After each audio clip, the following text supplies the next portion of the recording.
previous lecture we have studied the topic number 3, that is heat and optics. तुम्हाला माहिती आहे की आपण मागच्या लेक्चर मध्ये किंवा मागच्या सेशन मध्ये बेसिक सायन्स फिजिक्सचा आपण कोणता युनिट स्टडी करत आहोत, लेसन नंबर 3 किंवा युनिट नंबर 3 आपण आता बघत आहोत. आणि त्यामध्ये आतापर्यंत प्रीवियस लेक्चर मध्ये आपण काय काय बघितलेलं आहे? Do you remember? तुमच्या लक्षात आहे का ह्या सगळ्या गोष्टी आहेत का? Yes, of course you must be remember all the things up till now we have studied. तुमच्या लक्षात असेलच. सांगा बरं काय काय बघितलं आपण आतापर्यंत युनिट नंबर 3 मध्ये? You have studied heat. आतापर्यंत तुम्ही काय बघितले? हीट. हीट म्हणजे काय? That we have studied. After that we have learn about the units of heat. त्यानंतर आपण काय बघितलं की युनिट्स पाहिलेले की what is the unit of heat. Heat can be measured in joule, kilocalorie or calorie. Joule is the SI unit of heat and the kilocalorie is the MKS unit of heat and calorie is the CGS unit of heat. That we have studied. हे सगळं आपण काय केलेलं आहे? Learn केलेलं आहे किंवा आपण याचा अभ्यास केलेला आहे. आतापर्यंत आपण काय काय अभ्यास केलाय की हीट म्हणजे काय, त्याचं युनिट काय आहे, what are the properties of heat.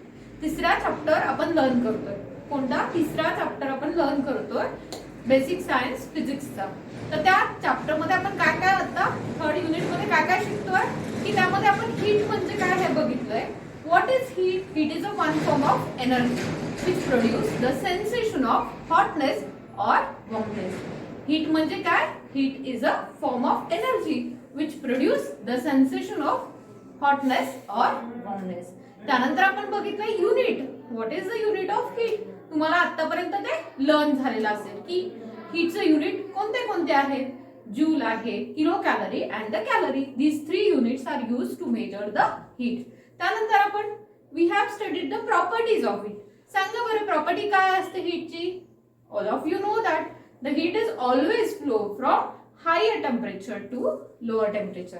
बरोबर आहे की नाही? बरोबर, अगदी बरोबर आहे की हीट कुठपर्यंत फ्लो होत असते? Heat is always flowing from hot body to cold body. It can be transfer from one point to another point. That we can say. That means the heat is always flow from higher temperature to lower temperature. अजून काय property आहे हीटची? Heat is an extensive property. Heat is an extensive property. And we have studied the sources of heat. We have studied the uses of heat. Where can we use the heat? That we have studied. After that we have studied the concept of temperature. त्यानंतर आपण काय बघितलं होतं? Temperature बघितलं होतं की temperature म्हणजे काय. What is the meaning of temperature. Temperature म्हणजे काय? मराठीत आपण त्याला काय म्हणतो? तापमान. मराठीत आपण टेम्परेचरला काय म्हणतो? तापमान. आणि हीटला मराठीत काय शब्द आहे? उष्णता. तर हीट आणि टेम्परेचर यामधला डिफरन्स आपण बघितला. तर हीट म्हणजे काय? Heat is the energy. And what is temperature? Temperature is the quantity which measure the hotness or coldness of a body. The temperature ही अशी एक क्वांटिटी आहे की ज्यामुळे आपण काय मेजर करू शकतो? आपण हीट एनर्जी किती आहे एखाद्या बॉडीमध्ये, म्हणजे एखादी बॉडी किंवा सिस्टीम किती हॉट आहे किंवा किती कोल्ड आहे. That is measured by the unit or that is measured by the quantity that is known as temperature. त्याला आपण काय म्हणतो? टेम्परेचर. आणि मग टेम्परेचर मेजर करण्यासाठी आपण कुठलं युनिट वापरतो?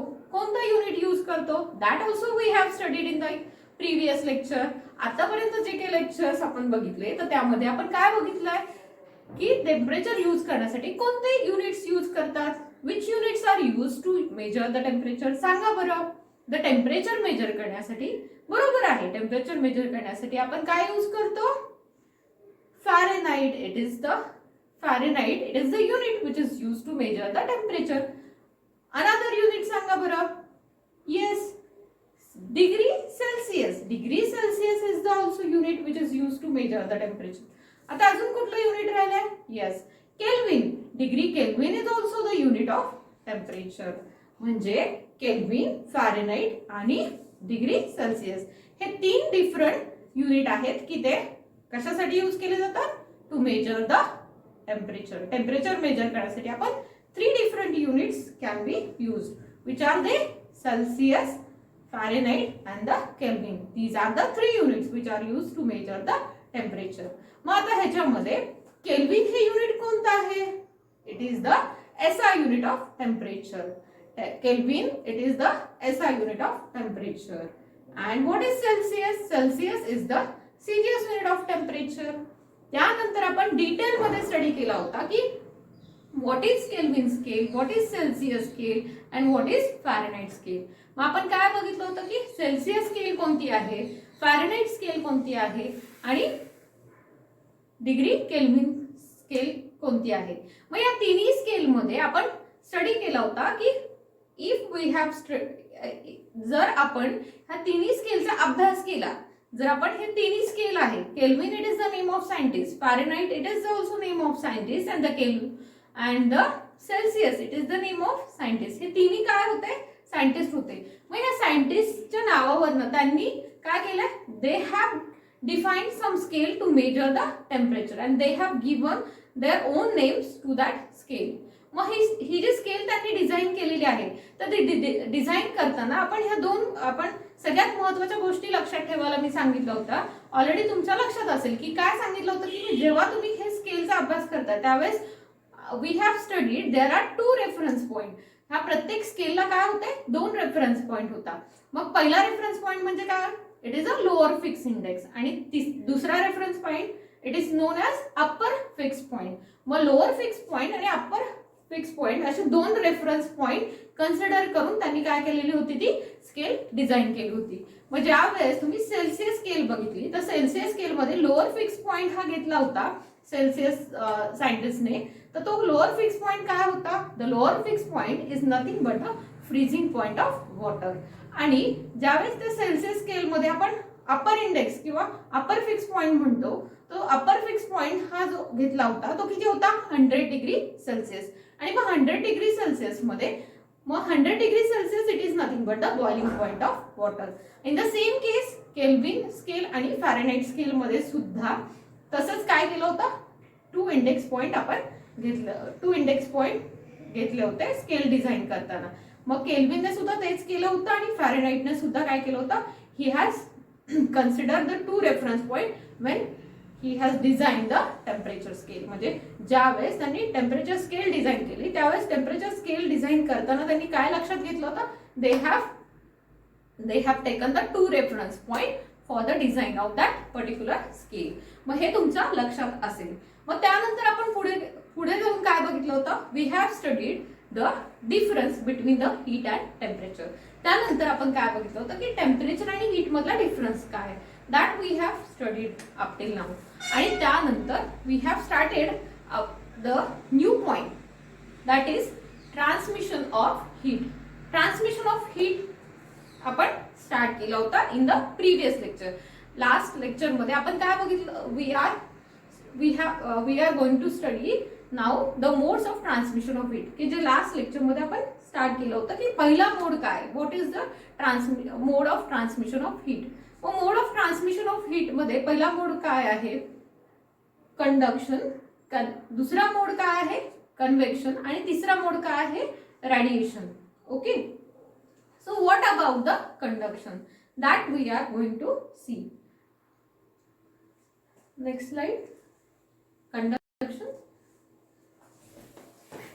So 3 modes of transmission. 3 modes of transmission मध्ये काय आहे? Conduction, convection and radiation. मग modes of transmission मधला पहिला मोड जो आहे कंडक्शन. तुम्हाला माहिती आहे heat is always flow from higher temperature to lower temperature. मग हीट जेव्हा फ्लो होते the heat can be flow by the 3 different way. 3 different प्रकार आहेत की ज्याच्यामुळे काय होऊ शकते? हीट फ्लो होऊ शकते. की 3 डिफरंट प्रकारे हीट काय होऊ शकते? फ्लो होऊ शकते. मग हीट ट्रान्समिट करण्याचे 3 प्रकार आहेत. त्यामधला पहिला प्रकार आहे कंडक्शन किंवा पहिला टाइप आहे conduction. That we have studied. मग आता कंडक्शन म्हणजे काय? की the process of transfer of heat from higher temperature to lower temperature without actual movement of particles is called as conduction. Ki the process of transmission of heat through a body which is at higher temperature to a lower temperature without actual movement of particles is called as conduction. याचा अर्थ काय, ही जी process आहे conduction, यामध्ये actual movement होत नाही. Particles are not flowing from one point to another point. the particles are only vibrating along their position only.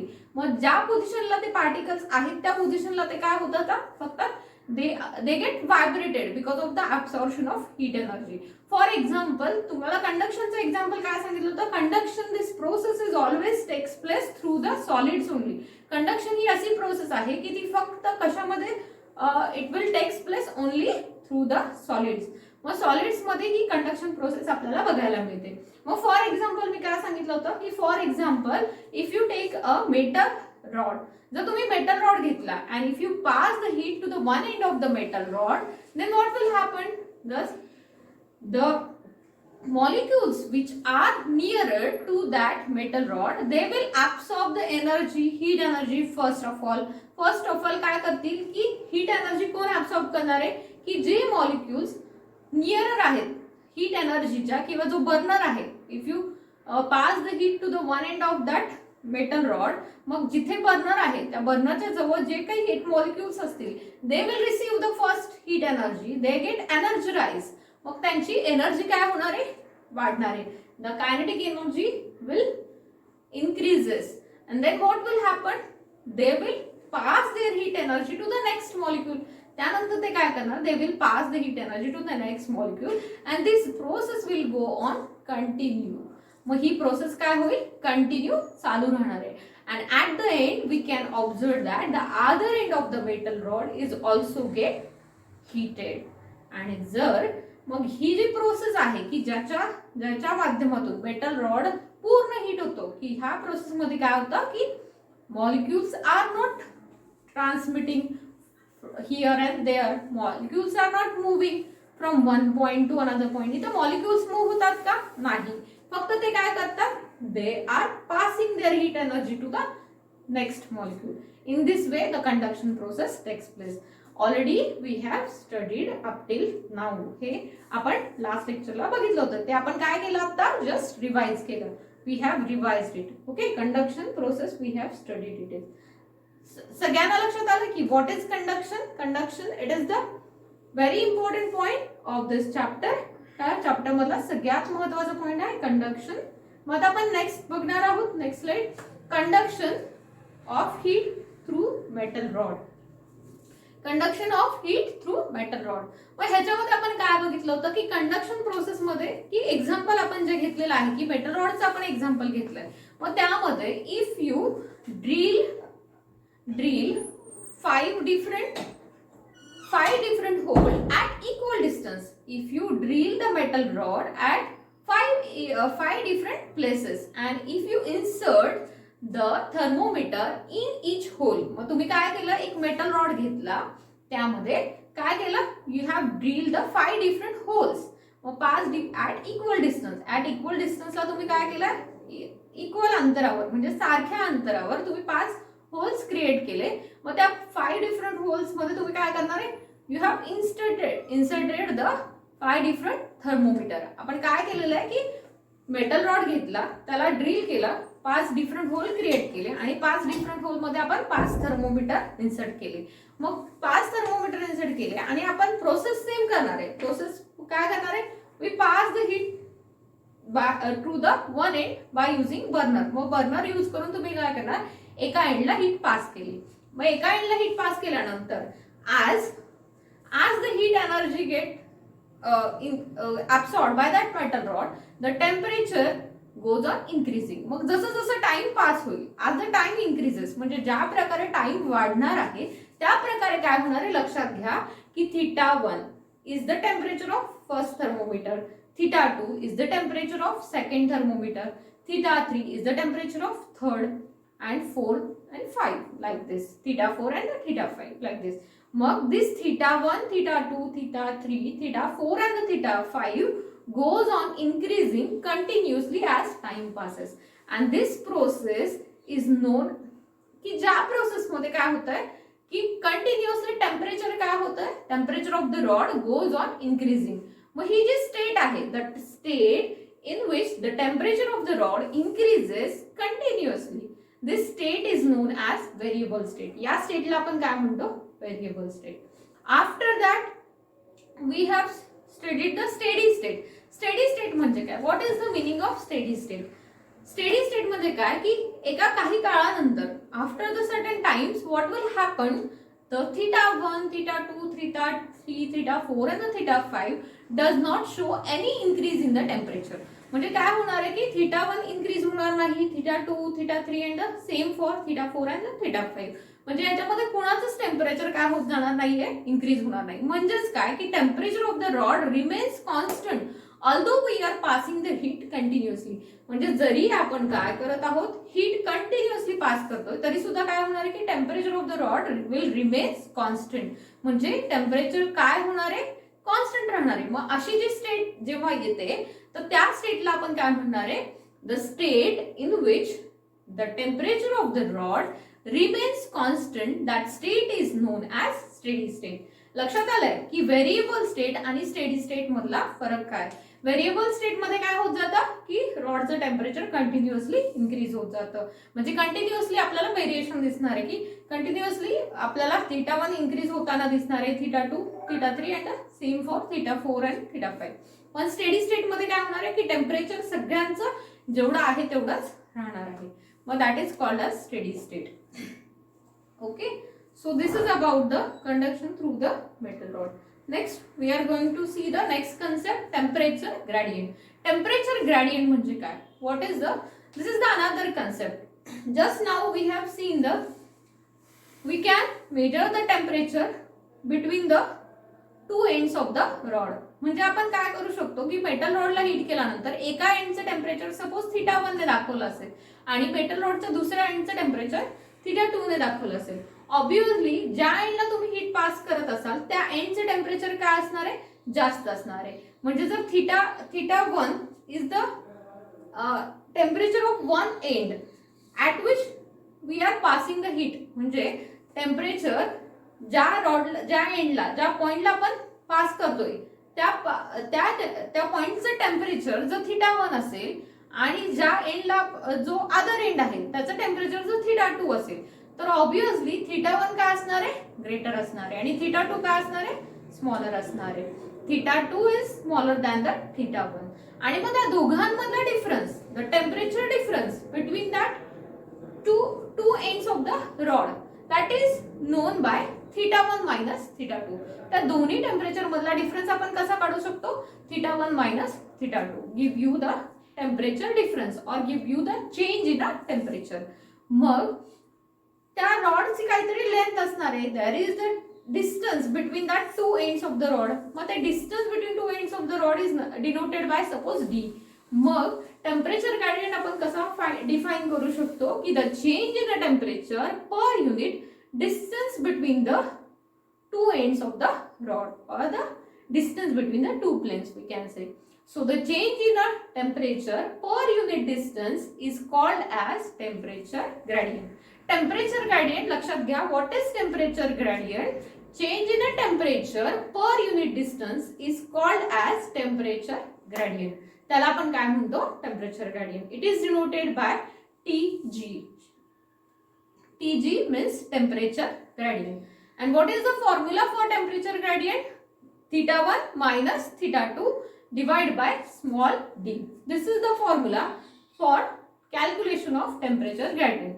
मग theta 1 minus theta 2 काय आहे? This is nothing but the temperature difference. And what is d? D is the distance between two thermometers.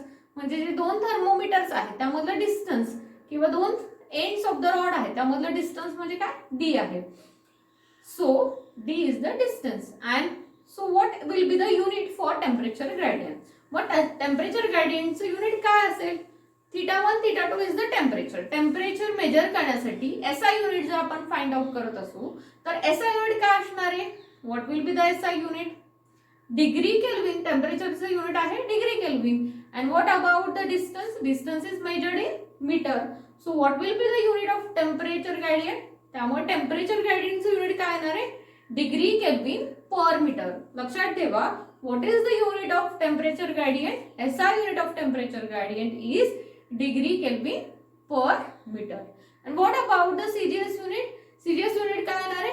Degree Celsius per centimeter. Okay.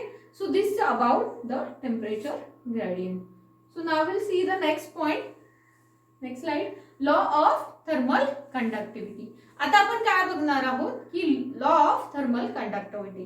This is also the very important concept in this chapter. सगळ्यात महत्त्वाचा part आहे यामधला की law of thermal conductivity. Heat मधला सगळ्यात महत्त्वाचा law आहे की that is called as law of thermal conductivity. आणि तो आपल्याला आता काय करायचा आहे समजून घ्यायचा आहे की what is the law. First we will see the what is the statement of that law. At steady state temperature, the quantity of heat Q conducted through the copper rod is directly proportional to the following factor. That means it is directly proportional to area of cross section. It is also directly proportional to temperature difference, that is theta 1 minus theta 2. It is also directly proportional to time t and it is inversely proportional to distance d. तर आता ह्याचा अर्थ समजून घेऊया आपण की ह्या statement किंवा ह्या लॉचा मीनिंग काय. की सपोज आपण if you take the same example, that is metal rod, and if you drill the hole at the 2 points at the metal rod and the same आपण काय करणार आहे की एक मेटल रॉड घेणार आहे. मेटल रॉडच्या एका एंडला तुम्ही काय करणार आहे हीट पास करणार आहे आणि मग हीट पास केल्यानंतर तुम्हाला माहिती आहे heat is always flowing from higher temperature to lower temperature. Heat काय होणार आहे फ्लो होणार आहे आणि जसं जसं टाइम जाईल तसा other end of the rod सुद्धा काय होणार आहे हीट होणार आहे. मग ही जी हीट पास होते suppose Q be the amount of heat which is passing through that metal rod. मग असं आपण लक्षात ठेवायचं Q is the capital Q. It is the notation which is use for the quantity of heat. म्हणजे काय जेवढे काही heat pass होत असेल त्या पॉइंट मधनं किंवा त्या रॉडच्या एका प्लेन मधनं तर दोन आपण काय करणार त्याच्यामध्ये दोन इक्वि डिस्टन्स वरती आपण काय करणार दोन होल ड्रिल केले. मग एका होल मध्ये one thermometer is inserted, another thermometer is inserted, and we can see it is a plane C and it is plane D. Mag the first thermometer will show you the temperature that is theta 1 and second thermometer show you the temperature that is theta 2, and you know that the theta 1 will be more than the theta 2, so you can calculate the difference between theta 1 and the theta 2, that is denoted by theta 1 minus theta 2. म्हणजे तुम्ही temperature difference calculate करू शकता. त्यानंतर suppose त्या metal रॉडचा cross sectional area किती असेल capital A. Metal रॉडचा क्रॉस सेक्शनल एरिया किती असणार आहे capital A and quantity of heat which is passing through that rod is denoted by capital Q. Quantity of heat which is passing through the metal rod at a steady state. हा शब्द खूप महत्वाचा आहे. आपण steady state temperature ही condition आपण already बघितलेली आहे. What is the meaning of steady state temperature. Steady state temperature म्हणजे काय की although the heat is passing continuously the temperature of theta 1 and the theta 2 is not increasing further. The temperature of both thermometer will show the constant temperature. When the temperature of the rod is not increasing further, that state is known as steady state. त्याला आपण steady state म्हणतो. मग at a steady state temperature the quantity of heat Q which is flowing through the copper rod is directly proportional to cross sectional area. It is also directly proportional to temperature difference, that is theta 1 minus theta 2, and it is also directly proportional to time t, and it is inversely proportional to distance between two thermometer. It is denoted by small d. Thermometer मधलं distance आपण कशाने denote करतो D ने. मग हेच आपण mathematically कसं लिहू शकतो. Q is directly proportional to A, capital A. Q is directly proportional to time t, that is small t. Okay, and Q is directly proportional to temperature difference, so that is you can write Q is directly proportional to theta 1 minus theta 2 into bracket theta 1 minus theta 2, and proportional to distance. So this you can write Q is directly proportional to 1 upon D. So this is the mathematical representation of this law.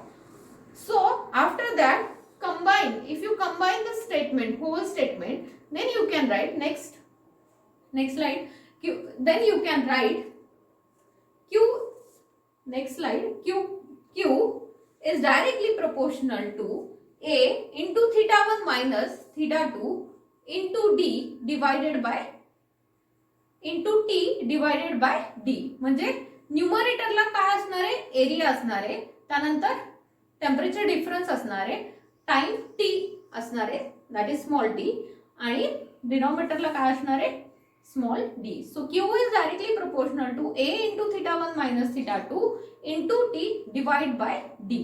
So this is our mathematical expression. ज्यावेळेस तुम्ही हे सगळं combine करताय, यामधनं आपल्या लक्षात येतं की वरच्या जे क्वांटिटी आहेत, एरिया आहे, टेम्परेचर डिफरन्स आहे आणि टाइम आहे, these are directly proportional to Q. And small d हा जो खाली डिनॉमिनेटर मध्ये दिसतो डी, सो हा स्मॉल डी काय आहे, इनव्हर्सली प्रोपोर्शनल टू क्यू आहे. मग हे आपण if you remove this proportionality sign, it can be replaced by some constant and that constant is denoted by K. तो कॉन्स्टंट कशाने दाखवतात, it is denoted by K. So our expression become, आपलं expression कसं येणार आहे, Q is equal to K into A into bracket theta 1 minus theta 2 into T divide by D. असं expression आपल्याला मिळालेलं आहे. सो ह्या एक्सप्रेशन मध्ये के काय आहे, what is K, K is the constant. And तो कॉन्स्टंट म्हणजे काय, this constant is known as coefficient of thermal conductivity. या कॉन्स्टंटलाच आपण काय म्हणतो, coefficient of thermal conductivity. Area, what is capital A? Capital A is the cross sectional area of the plane. What is theta 1 minus theta 2? Theta 1 minus theta 2, it is the temperature difference.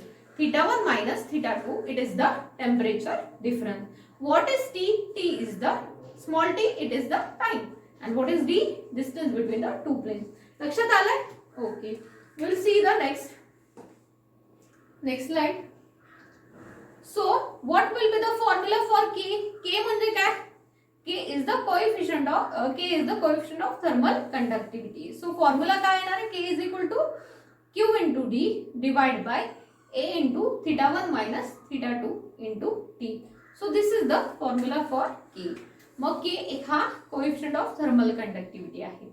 जर आपण काय केलं की if you take the thickness म्हणजेच काय, distance between to thermometer जे आपण 1 unit घेतलं, जर cross sectional area of the rod आपण 1 युनिट घेतला आणि टेम्परेचर डिफरन्स सुद्धा काय असेल, 1च असेल, आणि टाइम टी हा सुद्धा 1 सेकंड असेल. म्हणजे जर आपण युनिट डिफरन्स, टेम्परेचर डिफरन्स घेतला, युनिट टाइम घेतला, युनिट क्रॉस सेक्शनल एरिया घेतला आणि युनिट डिस्टन्स घेतला, तर आपला फॉर्म्युला काय येणार आहे, K is equal to Q. So coefficient of thermal conductivity, for that we can define as, मग आपण जर K is equal to Q असेल तर आपण coefficient of thermal conductivity आपण कसे डिफाइन करू शकतो. So coefficient of thermal conductivity can be defined as the amount of heat conducted in 1 second in a steady state of a temperature through unit cross sectional area having unit thickness and unit temperature difference between opposite places. हे simply आपण सांगू शकतो. Next slide. ही जी definition आहे, simple पद्धतीने जर सांगायची झाली तर सिंपल पद्धतीने आपण सांगू शकतो की कोएफिशिएंट ऑफ थर्मल कंडक्टिव्हिटीची डेफिनेशन किंवा coefficient of thermal conductivity simply you can define as the amount of heat conducted in 1 second at a steady state of a temperature through unit cross sectional area and unit temperature gradient. की heat coefficient of thermal conductivity म्हणजे काय की rod मधनं एका सेकंदासाठी at steady state temperature condition असताना आणि unit cross sectional area असताना किंवा टेम्परेचर ग्रेडियंट युनिट असेल तर जेवढी काही हीट पास होते that is nothing but the K. K is nothing but the K is equal to Q, where area is equal to 1 and temperature gradient is equal to 1. So this is about the K. आता आपल्याला त्याचं unit पाहायचंय. So unit आपण next lecture मध्ये बघूया. Okay, thank you.